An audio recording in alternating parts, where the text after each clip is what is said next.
Well, we've seen a lot of this conflict, and you, as a war and conflict analyst, you've seen how the propaganda works. What surprised me, actually, in this conflict was the reaction of your president. I would have expected him to go and hide somewhere and ask for the U.S. help and act like a coward, and yet he proved to be quite a media player, because on the day of the invasion he used the 31 national TV channels to air the same message of unity. He filmed himself using YouTube, and this is something new. I Yeah. think this is the first conflict where you see a president who learned a lot of lessons from Wag the Dog, and who, for the viewers, it is a very well-known political satire that is based on the way propaganda works. And I was quite surprised to see that. So is this something maybe that the US didn't schedule, like a president that would fight back, but not overtly saying that we don't want a war with Russians, but trying to package his resistance into some sort of independence, unity, love, and understanding of Ukrainian people, and so on? Maria, thanks for the question. First of all, I want to emphasize that I'm not an official representative of our government, because it's very difficult even for us, for independent experts, to understand what is going on between Ukrainian government and our Western allies. But you mentioned very important thing, actually, the contradiction between the official position of official Kiev of our government and the contradiction, between our Western allies.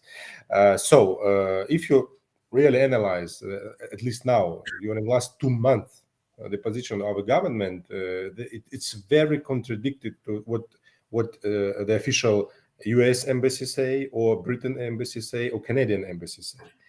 And for example, 4 months ago, it was a unanimous position of Ukrainian government and of Western allies. So when United States for the first time hinted and said that the attack of Russians can be in the February, it was announced last year, our government reflected very quickly. They confirmed that the attack can be, but then the position of two parties, they were very distinguished, because the United States, they keep on say officially and with the help of the foreign media, Western media, that the attack will be, but our government did not following such kind of logics, because our government began to say, no, there isn't any kind of signs for the threat. There isn't any kind of signs of imminent attack. There isn't any signs of the possible military attack by Russians to Kiev or Kharkov. So we in Ukraine cannot understand why it is going on, because we used to see the unanimous position between Ukrainian government, whoever president, Poroshenko, Zelensky, and we unanimous decision with our foreign allies. Whoever is the president in the United States, Obama or Biden, it was always one position about Russia or against Russia, I would say. But now we don't see such kind of position.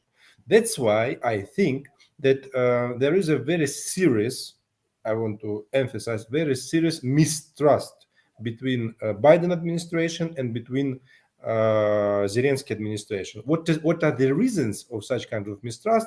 It's very difficult to explain. We can make one additional program, TV program, to explain such kind of thing, because this is a result of historical, I would say, things of the last 2 years, political, geopolitical. But the fact that unfortunately we have a serious mistrust. And the second thing, that despite this American Ukrainians misunderstanding, Americans keep on helping us with the help of military supplement, and not only Americans and British, Canadian, Danish, and there are other allies of United States. But on the other hand, our government keep on continuing the negotiation with Russians within the Normandy format, but without Americans, only with the help of France and German. And they have additional local player, but very important player, geopolitical player. This is Turkey, because Erdogan came to us several weeks ago. Macron came to us several weeks ago. Olaf Scholz came to us or 7 weeks ago. But simultaneously, the same week, we have the visit of British Premier, which proposed to be an ally, but another ally, not format, Normandy format, the so-called, we call it Anglo-Saxon or Anglo-Saxon or the Baltic Union with Poland and with Britain. And yeah. So actually, our government now should choose where are the allies, the real allies. This is Anglo-Saxon countries, or this is Normandy format, Turkey, and possible keep on going negotiations with Russia. So it's very difficult geopolitical. This is a Yeah, but clash of civilizations. Actually, I can't even word it, Well, okay, that's like if we want to talk about a clash of civilizations, we could make another 4 programs about it, I suppose, and the Yeah. history of Yeah. Ukraine, sort of depicting it and stuff like that. But I want to I want to go back to what you said in the beginning now of this segment of that. Well, there are those things, those contradictory positions put forward by the Ukrainian government, and there are many reasons for that. But apparently, one reason, or at least this is how I read it. Please push back if you don't, if you feel this is not correct.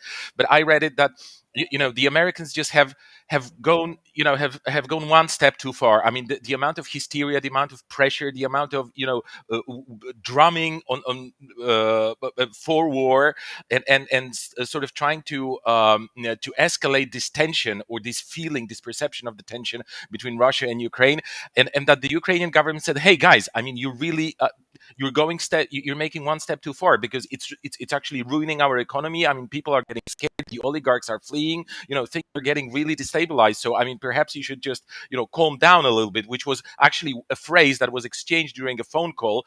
That's what media reported, a phone call between Zelensky and Biden, which was very strange. It sounded like a row to me, because normally you don't get two presidents saying to each other, calm down, right? Like this is rather unusual. So I'd like you to please comment very briefly on this, and also I'm I wonder whether you could just make some kind of educated guess if Russians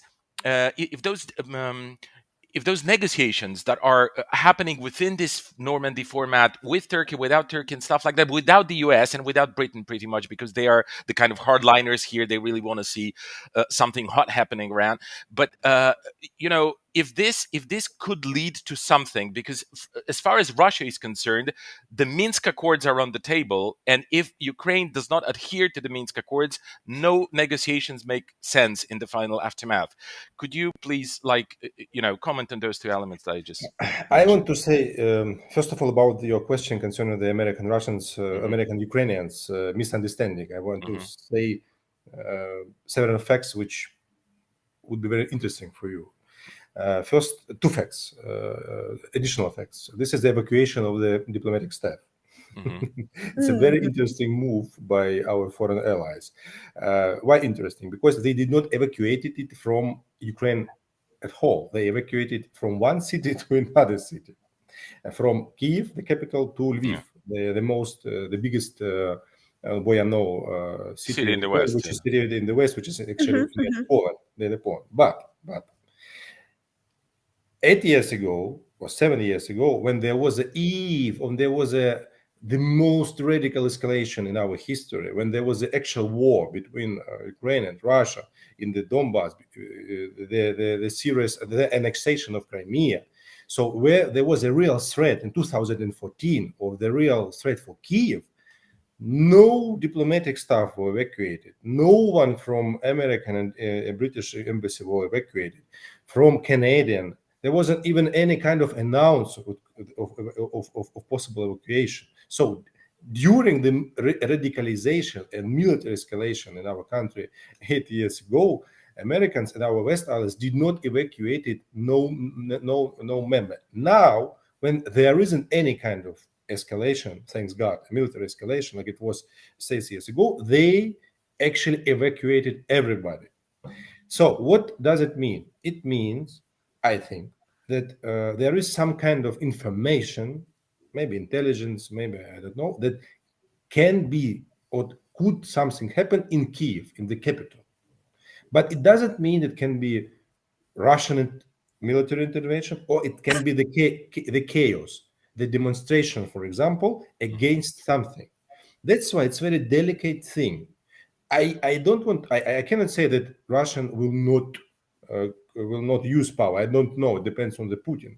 But if this is the second fact, and this is the second question of Boyan, if the negotiations will keep on with Russians, and if the consensus, I would say, possible consensus concerning the implementation of Minsk agreement will be found, I think that part of Ukrainian society, the most radical, they will not accept it.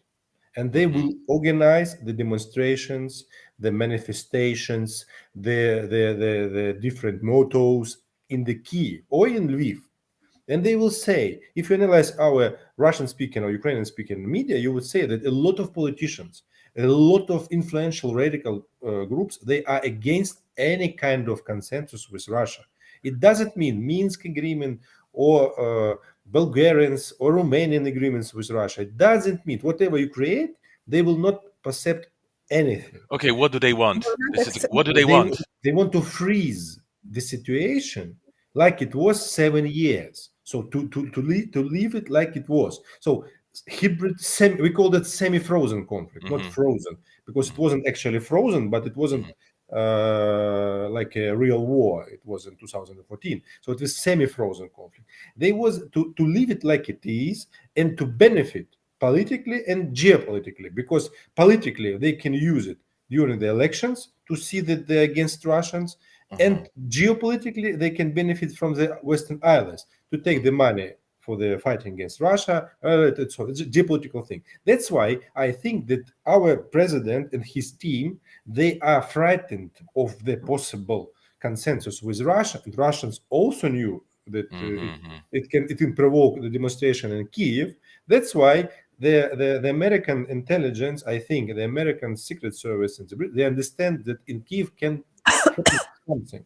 That's why they evacuated not from Ukraine. They keep on supporting Ukraine, but they evacuated to another city. And Russians now they are keeping on, and Germany and France, the negotiations with our president. And yesterday, I think you saw the interview of Biden, which said, I advise to Zelensky not to go to München. I told him 10 times not to go to München, to Germany, to the security conference. But our president went today. It was official confirmation that he decided to go to München conference. So I think the München conference, this is a part of negotiation in the Normandy format with Germans, France, and other parts. That's a very delicate thing.